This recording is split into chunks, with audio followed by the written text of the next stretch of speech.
You are not going to want to miss the NFL preseason games today. Why? Because, we've got winners for you here today as we are going to cover the New York Jets taking on the Carolina Panthers, Jacksonville taking on Dallas. We got the Ravens taking on the champs in Philadelphia. We're going to mix in a little Major League Baseball, focusing on two teams heading in the wrong direction with the Diamondbacks and the Padres. And, there's this thing called the Canadian Football League, in which one of our guests today is absolutely hammering. So we're going to get to all of that and more. And we're going to start off with that guest here as we welcome in the one and only Mr. Andrew McInnis, ready to roll here today, Andrew. And I'm going to start in the CFL because, quite honestly, you've got me intrigued here. I've seen you since the beginning of the season on your CFL show. You've been talking a lot about line movement in this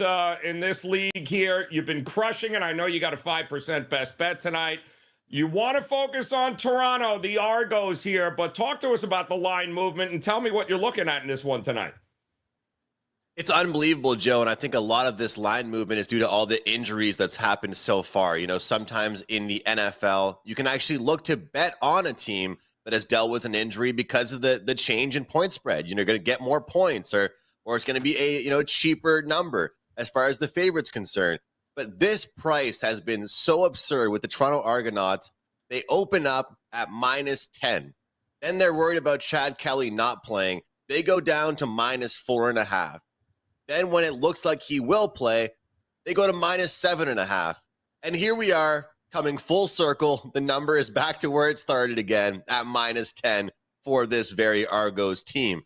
Look, this Ottawa Redblacks team has been impressive since Dustin Crum, the quarterback, took over a few weeks ago. He's their third string QB. Like I said, injuries has been a really big problem this year in the CFL. But for Toronto, it looks like Chad Kelly will play. He's not at 100% right now.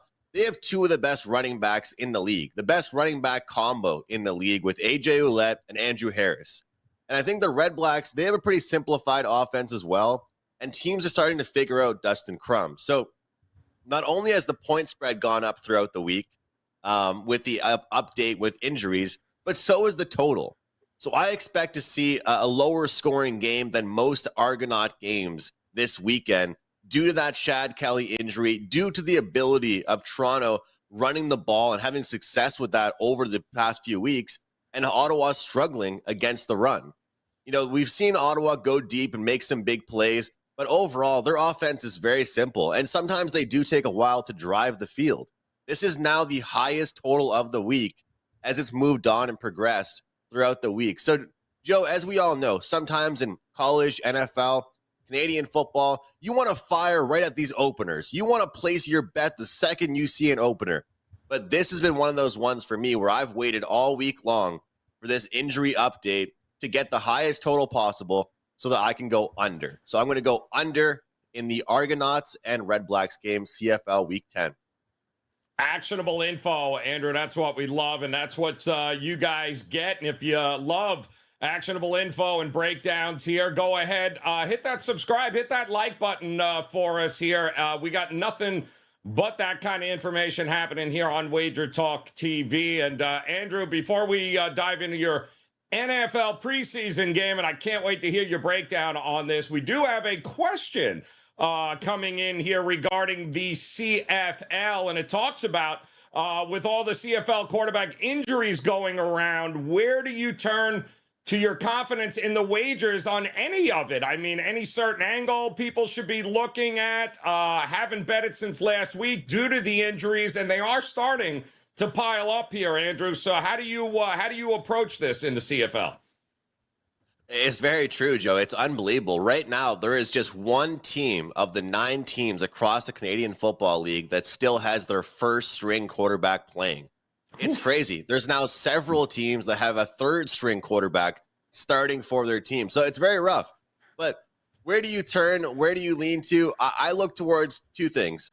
Obviously, depth is number one. I think we could all agree on that in any sport. When you see injuries, you want to have depth. But I look towards the teams that have been together for the past few years. You know, a lot of the same players, same receivers, coaching staff, offensive line, all of that stuff, because I feel like it's much easier for a new quarterback to slot in when that quarterback himself has been involved with the team for years. The receivers are vets, they're leaders, they can help the guys settle in.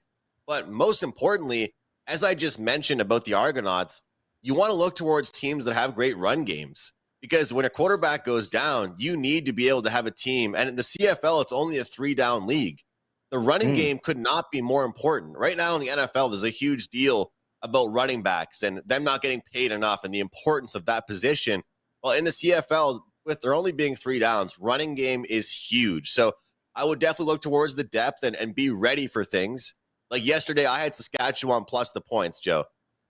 Saskatchewan's quarterback gets injured. He's already their second-string quarterback. And I tweeted out, just like in baseball, you can list pitchers. When am I going to be able to list a starting quarterback at this point? Because I would not have placed that wager on Saskatchewan if I knew I was getting the third-string QB. That's just how life goes sometimes. But look towards the depth, but make sure you're betting on teams with a strong running game. That'll help you out quite a bit. Yeah, 41-12, whooping by your Alouettes there, Montreal. So, yeah, that's what happens when you and I are playing quarterback in the CFL there, Andrew. All right, guys, do want to remind you, he does have a 5% bet ready to roll here in the CFL for tonight. You head over to his page and pick that up. He's also on a 2-0 run in the NFL preseason, and people say, you got to be such a degenerate to play the NFL preseason. Really? Why? Is the money is it a different shade of green, Andrew? I'm curious, because last I checked, an edge is an edge, and they're hard enough to come by in the NFL. So when you have one, I don't care if it's preseason, sandlot, you bet it. And that's what you've been doing, and you've been crushing it here, my man. And you're looking at the champs here, taking on, the champs of the preseason. Anyway, they don't like to lose, Mr. Harbaugh and the Ravens here. So what do you do here in this matchup here? Is it as simple as just back the Ravens, or are you looking at another angle in this one?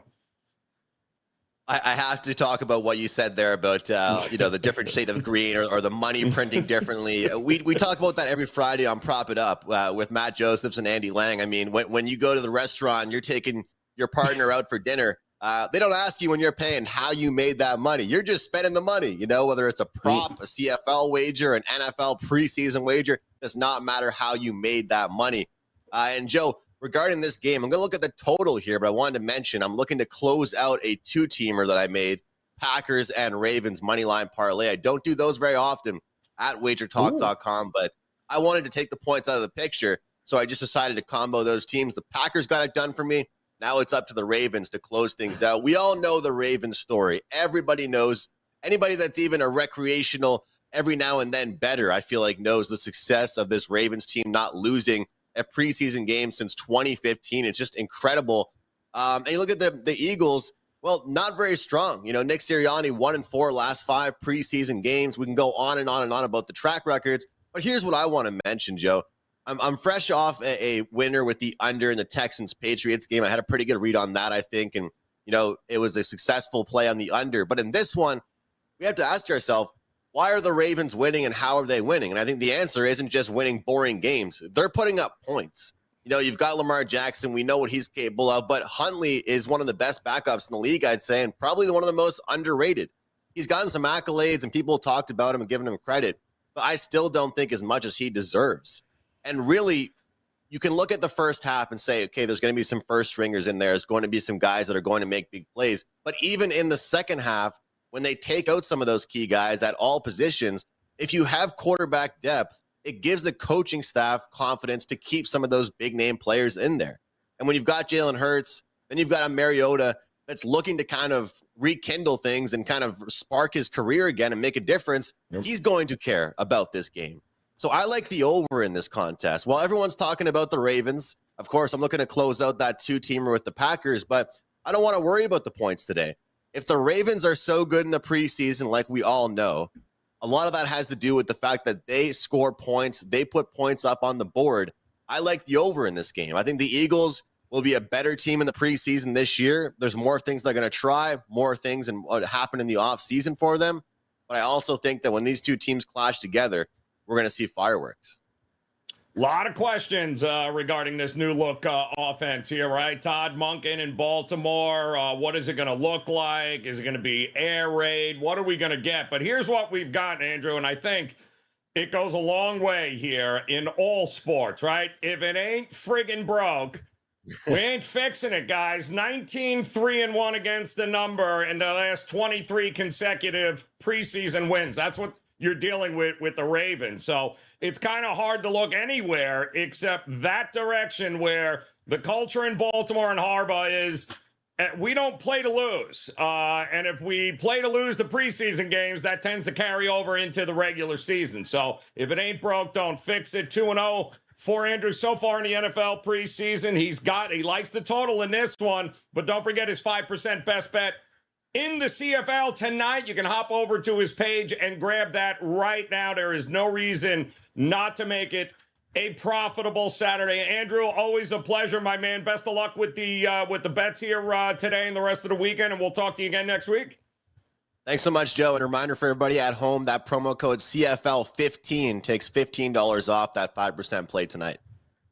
Get her done, man. All right, Andrew, appreciate it. If you're just joining us here, guys, we are asking best bets here across the board. Are you guys betting the NFL preseason today? What's your favorite bet? Maybe it's Major League Baseball. And, of course, if you're joining us here on the replay, drop your comments down below and tell us what's your favorite NFL preseason bet here today or Major League Baseball, because our next guest, he gonna go college football, and that's why I love Veno. He coming in with MLB and college football, a bet in both, and I can't believe it, Rob Veno. We're almost there. Week 0 is just around the corner here, my man. But we got some business in Major League Baseball coming up here today, and an interesting game between Arizona and the Padres. Two teams, Veno, that just when you thought they turned a corner at certain points this year, whoo, boy, that went hard left the other way with these two teams. What are you looking at in this one? Yeah, 5-20 in their last 25 are the Diamondbacks, and I'm probably about to do something that 90% of the sports betting community would scold me for, because most baseball players are streak guys. Don't bet into a bad streak, ride a good streak. But I don't know, Joe. I'm going to try Arizona here. First 5 innings, minus a nickel. You know, it's come way down. Last night I saw an overnight where they were minus a quarter, minus half a run. Now it's all the way down to minus 5 cents. And simply because, like I said earlier, nobody wants any part of Arizona right now. But here's why I'll step in and play this side, especially first 5 innings. And it's particularly Zach Gallen. His home road splits are incredible. At home this year, 11 starts out of this guy. 11 starts. Now, granted, starting pitchers don't get a lot of decisions in modern day baseball. He's 9-1 in 11 starts, which actually we only have one non-decision in 11 games. Is kind of crazy. His ERA at home in Chase Field, 1.96, whip 0.9. Opponents hitting 206 against him. An OPS of only 544 against Zach Gallen at home. He's only allowed a home run every 14 2/3 innings at home. So been simply dominant. If you just take that and look at his away stuff, you'll find that the ERA is 3 runs lower at home. The whip is almost 4 percentage points, or 0.4 of a point lower. Batting average 50 points lower. So on and so forth. Zach Gallen at home has been incredible so far this season. He's had one chance against San Diego here on this field. It was a 9-0 win. He went 7 in that game. Only allowed 2 base runners in those 7 innings with 11 strikeouts. Let's figure out what he is first 5 innings, though, because that's where we're going with this bet, laying 5 cents. He's 8-1-2 against the run line in the first 5 innings this year at home. So he's only allowed 13 runs in those 11 starts at home in the first 5 innings. Certainly a guy you'd want to back here in this situation. He loves the home mound. His counterpart, the other side of the hill today, Rich Hill, 0-4-3 with a 6.82 ERA. 56 base runners allowed in his last 33 innings. That describes his last 7 starts, and it's important when we're betting first 5 because the guy doesn't see beyond 5. I mean, all this damage is done within the first 5 innings by him. He was here as a member of the Pittsburgh Pirates in Arizona July the 7th, 4 innings pitched, 11 base runners, 5 earned runs, left the game trailing 5-1. So got a definite contrast in starting pitchers. Wild card standings have tightened up for both of these. They're both slipping backward, but the Diamondbacks still 3 out of a wild card spot. The Padres 4 out. The series is important. It's the type of game. And Zach Gallen is somebody who comes up as a free agent at the end of this year, looking to get paid. He's the guy Arizona looks to stop the bleeding in these types of circumstances. I think he will, at least for the first 5. I don't want any part of that firestorm that is the Arizona bullpen, but we'll lay half a run first 5 innings here at home with Zach Gallen. Only cost us a nickel. I think it's the right way to go. Outstanding stuff there. They scored 5 last night there, Rob, and I was shocked because the numbers are kind of head-scratching. They have not scored more than 5 runs, this Arizona team. Talk about ineptitude at the plate in their last 13 games. I can't even believe they finally got the 5 last night. So the run, they just stopped hitting. It's kind of amazing. They stopped scoring runs. But the opportunity here with their ace on the mound to get it done, especially early, and so glad they actually traded for a closer. Wasn't that supposed to be the whole thing? Like, we get a closer, we're only a closer away. That worked out really well, Arizona. Guys, smash that like button, hit the subscribe button if you are new to us. Plenty of content all week long here on Wager Talk TV, whether it be Major League Baseball, NFL, and soon to be college football, Mr. Veno. And I love how you threw this out to me here today, man, because a lot of work being done over the last couple of weeks, diving into week 0 and beyond here in college football. Let's talk about a win total here, and you're taking us to the SEC with the Kentucky Wildcats. Tell me what you're thinking here, Veno. Well, it's a price range that I don't like to live in, Joe, minus $1.70, $1.75. But when you're playing season over-under win totals, you love the benefit of that half.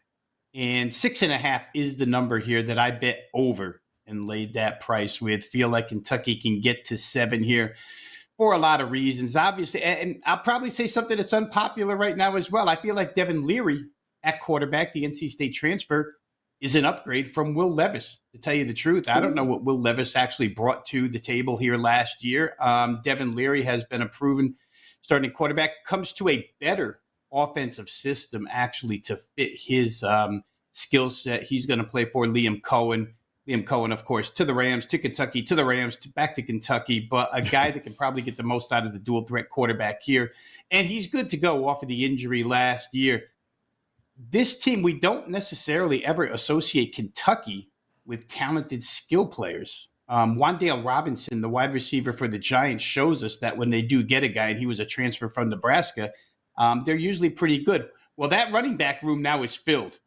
I won't go through all the names, but I will say Ray Davis, who was the best running back at Vanderbilt. Can you imagine a Vanderbilt transfer at running back who was tremendous at Vandy? And we're making a big deal out of him. But behind this offensive line, which returns 125 career starts, I think Ray Davis has a big year. And he's not the only guy. That stable is 3 deep with talent.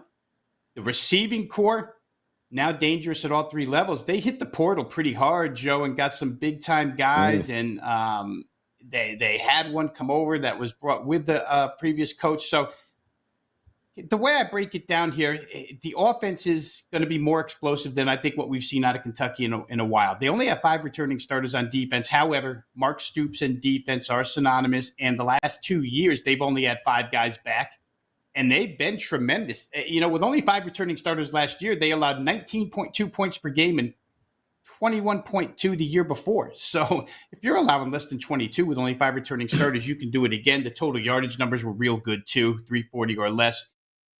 How about this? Last year, they won 7 games, which is what we need to cash this ticket. And they did that despite losing to Vanderbilt. If they beat Vanderbilt, they would have won 8, would have been way over 6.5. So looking at the schedule real quick, I think the non-conference could add up to 4-0. Some of those teams that they could beat here, Ball State, Eastern Kentucky, and Akron. The crossover games, the Alabama game, it's at home, but we don't expect them to win it. They do go to Starkville. That's a potential win for them. 3 home division games. And it's important because this division, as you know, beyond Georgia, and I guess maybe some would say Tennessee, it's a crapshoot. All these other teams are about equal. But they get Florida here. They beat them last year pretty bad. They get Missouri here. They beat them 4 of the last 5 years. And they get Tennessee here. good shot to at least come out of that 2-1.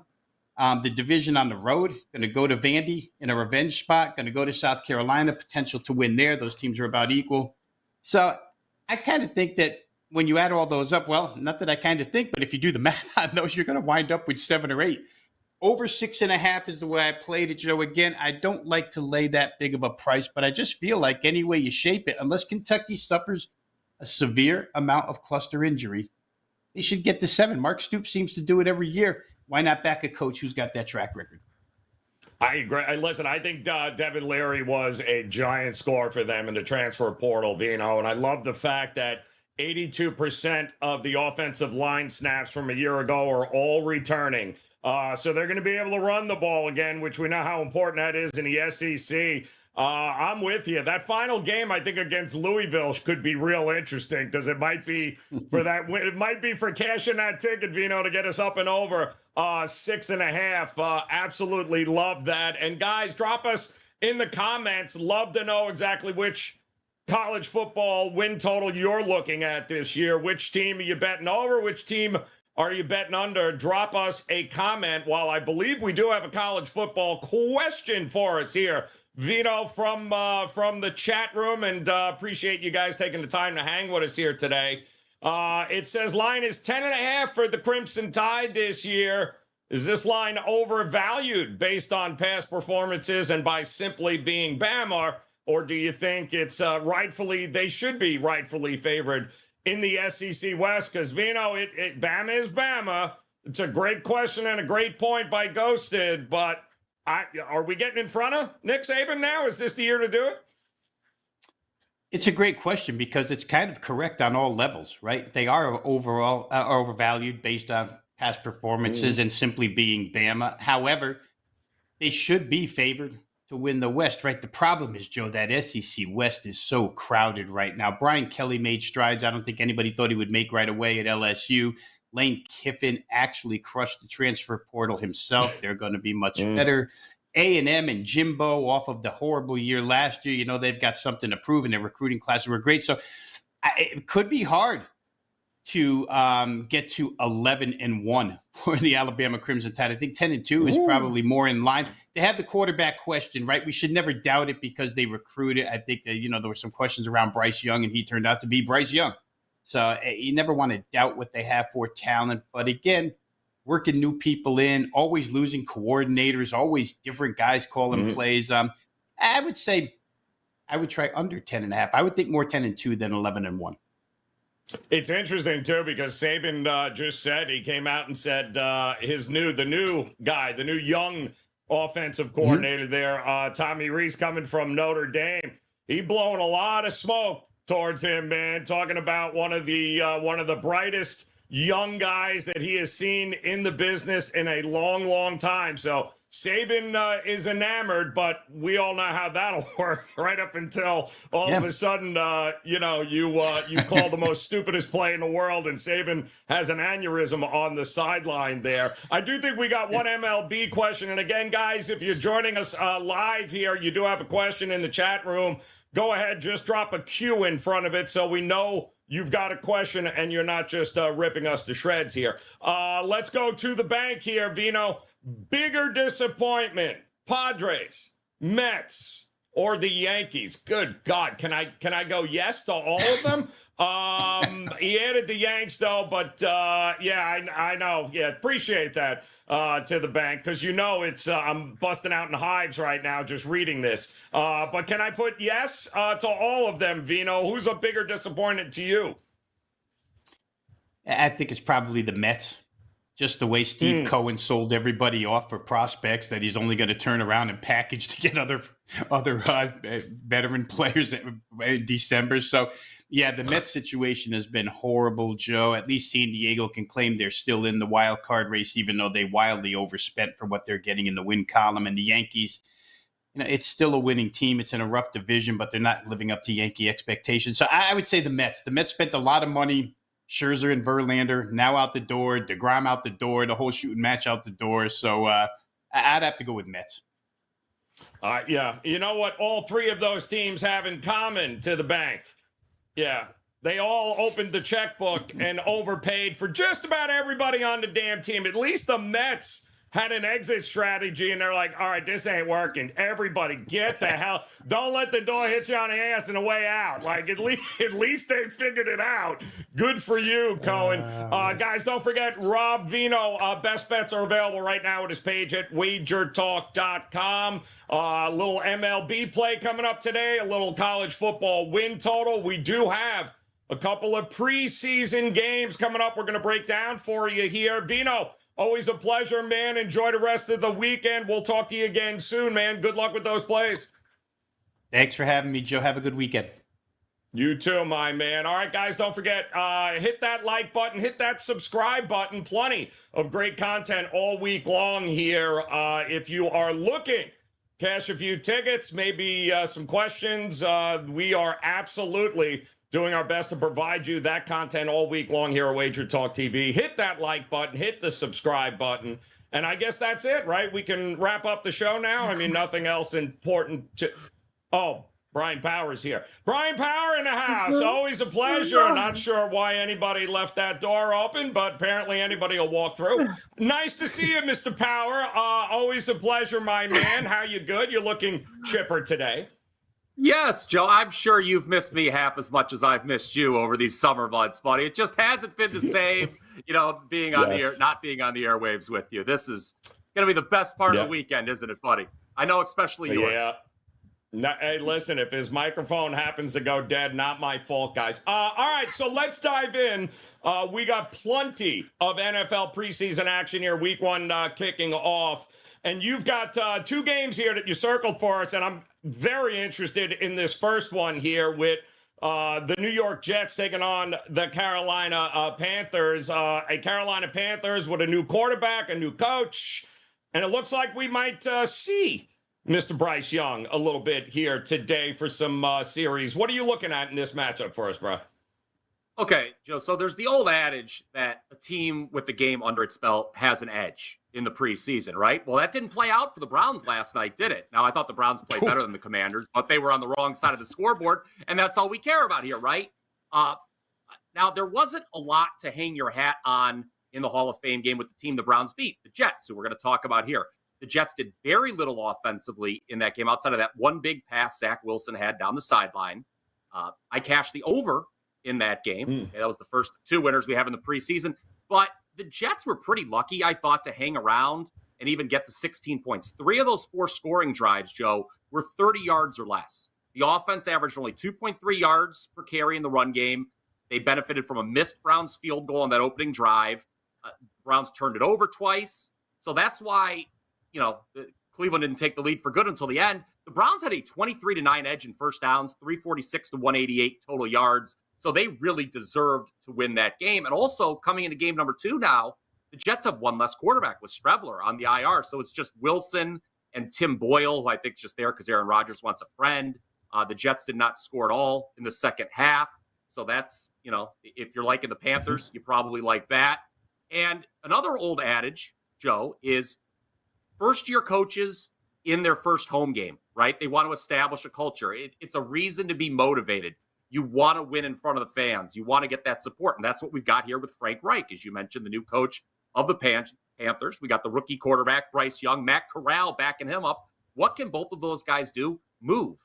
What did the Jets' backup defense struggle with last week? A mobile quarterback in DTR, Dorian Thompson-Robinson. So I know it's been a big line move. You don't want to bet the worst of the number, but I'd still lay it at the current number here with Carolina, Joe. I think Reich gives the home faithful something to cheer about here in game number 1.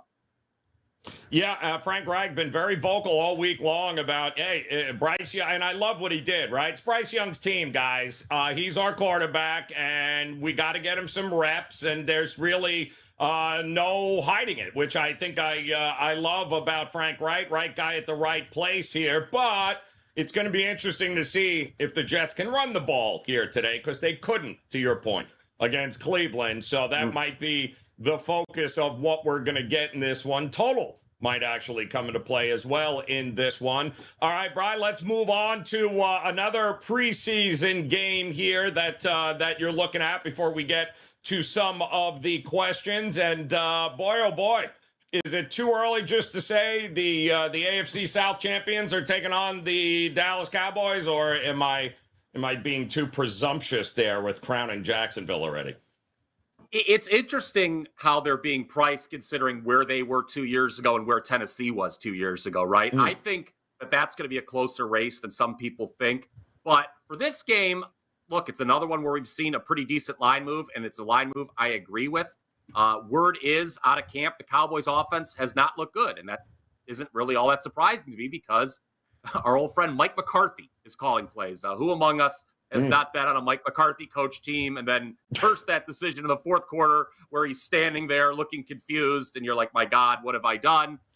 There's a new offensive coordinator. I have questions about Kellen Moore not being there anymore. I really want to like Dallas. I would love to take Dallas to win this division, but I am a little concerned with, McCarthy having more of a hands-on approach with this offense. Now, in this first preseason game, he's not going to open the playbook too much, I don't think. Dak Prescott has not played in a preseason game since prior to COVID, so we're not going to see him. Cooper Rush is an established backup. If you remember, he came in and they go 4-1 with him in the lineup last year. So, he knows his role. I don't think they're going to risk him too much. It's going to mostly be Will Grier. On the Jacksonville side, you've got a true battle for the backup spots. C.J. Beathard and Nathan Rourke in Ohio Bobcat, Joe. So you're betting the right side if you've got an Ohio Bobcat on your side. It was great in the CFL. We heard Andrew talking about the CFL earlier. Nathan Rourke was great north of the border. And like I said at the top, this is another line move I'm willing to follow. The Jags are going to play their starters a little bit, which I think helps explain that line move. I think we get more out of their backup quarterbacks. Tank Bigsby, I think, can do damage here. Jacksonville, it would be my lean in this preseason game in Dallas Saturday night. Yeah, I mean, McCarthy over the years about a 500 coach in the preseason, but we've seen Doug Peterson in the past not really give a crap, especially in the second half, about whatever the outcome is. I think he's 8-12 here in the preseason, but there are some questions. I think with both of these teams here, it's going to be good to get them out and get the ball rolling here. We do have I believe Big Dog has got a question for us coming up here regarding the Browns and their week 1 game in the NFL with all the uncertainty going on with Burrow. And, of course, a hell of a way to start the season, right? Some of those guys in the AFC North, that scheduling is, woo! Toughest week division. 1, so what are we going to do? You want to go with Cleveland, but the public money... Where are they going to fade Cincinnati, you think, here when it comes down to it with no Burrow, who doesn't have a timetable, apparently? I love the deflection there on any question towards Zach Taylor on where is he? Well, he's still a couple of weeks from a couple of weeks ago. So great stuff there. But what are you doing week 1? All right. Even before the Burrow injury, Joe, the way I was looking at this game, the Browns would have been a nice teaser piece through the key numbers of 3 and 7. So I believe this line got as low as a pick'em. Did it not? At one point, we've seen it. I'm looking at the WagerTalk.com odds screen right now. It's back up to 2 in some shops. So I'll be honest, when these lines came out a month or so ago and I started breaking them down, to me, the Browns screamed teaser piece through those key numbers. I love to tease, dogs of less than 3 through the key numbers, for obvious reasons. So that would be my advice early on for that AFC North matchup. And we know division underdogs are generally a great play throughout the season, but especially in those opening weeks. So, that's what I would do with that AFC North matchup. A very challenging division. I don't think the Bengals run away with this thing by any means in 2023. And they've always started slow.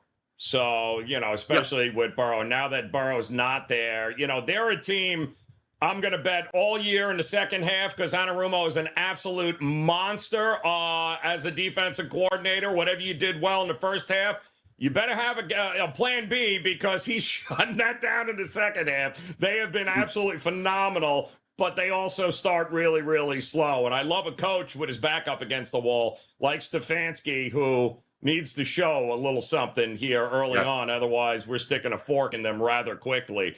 All right, let's go. Russell, what's he got? Are the Jets overpriced? Do we take a wait and see before we wager on the Jets? And as a lifelong Jet fan, I can tell you this, Russell. Whatever amount of money you were thinking about putting on the Jets, There are at least a half a dozen other much more fun activities you can be doing with that money than watching it burn backing the New York Jets. What do you think, Brian? No doubt they're overvalued, but the problem is, to me, and all of the hype is legit. They could very well win 11 games this year, right? I got to see it first. Yeah, I'd love to know one or two of those half dozen activities that you think are better to spend your money on, Joe. That's what I'm looking for. But anyway, I digress. Let's get back to the athletes, okay? When the move was announced with Aaron Rodgers, my immediate reaction was kind of hands off, because you're right. I think the Jets, if you look at all 32 teams, have probably one of the wider ranges of outcomes in the league. Like, they could be like anywhere. So it's a tough division outside the Patriots. Like, my favorite bet in the AFC East is the Patriots to finish last. Like, that's the one thing I'm most confident in. But the other three teams are pretty good. We just talked about an AFC North, which is, I think, going to put multiple teams in the playoffs as well. I mean, the AFC is historically great this year, right? It's hard to narrow it down to 7 playoff teams. While over in the NFC, it's hard to get to 7 playoff teams. You know, I mean, you're scrambling. You're like Atlanta, New Orleans. So, yeah, the Jets are certainly overpriced. That always happens when there's a marquee free agent. And as much as everyone wants to talk about the upgrade that the Jets are getting a quarterback with Rodgers wasn't awesome last year. He was bailing early on a lot of plays. He didn't want to get hit. So, yeah, it's not a bet that I was looking to make to go over that win total. But at the same time, I'm not betting them under their win total either. I know that was extraordinarily committal, and I apologize to Russell for that wishy-washy answer. Yeah, I'm not gonna lie, that was the fence, and you were right there, man. Like, that was you were teetering on absolutely both sides there right now. But we do have we got plenty going on here today in the NFL, along with the preseason. And let us not forget, of course, we do have Major League Baseball going on. You are coming off a 4-1 night there, Bryce. So congratulations there. Wait a minute, what's Ghosted God still rooting for the Ranieri Power road trip reality TV show? Nice. You know what? There's a possibility on that, since next week both Brian and I will be in the same zip code. We will both be in Vegas together next week, and this will be the first time I'm in swinging distance of him. So I can allow you guys next week. I would say just look for the videos. We will be live from Circa and, of course, the Westgate. And if you guys are coming out there next week, make sure you come and say hello to us and hang out, or Brian might be locked in a trunk somewhere. Either way, guys, we want to appreciate it. And again, ask you if you could hit that like button, hit that subscribe button, guys. Great content all week long here at WagerTalk TV. That is what we do. Go ahead and smash that like button for us. Also, we would love to hear from you comment-wise. Drop us a comment there and let us know, man, what is your favorite NFL bet this year? Is it a win total? Where are you going here this year in the NFL? We'd love to hear from you. And of course, we will answer back as many of those comments all week long as we can. Any questions, drop them in the comment for our cast of hosts here today, whether it be Andrew McInnis, Bryan Power, Rob, Veno. They too will answer those in the comment section. And as far as you lunatics that joined us here live in the chat room, we appreciate you guys. Hit that like button, man, and you know the deal. We'll be back again tomorrow and Monday and Tuesday and so on and so forth. But if you are catching this on replay and you are looking for more great information when it comes to the NFL season, as well as the rest of the MLB season and everything in between, just go ahead and check out these videos we got for you. Good luck this weekend. We'll talk to you again soon.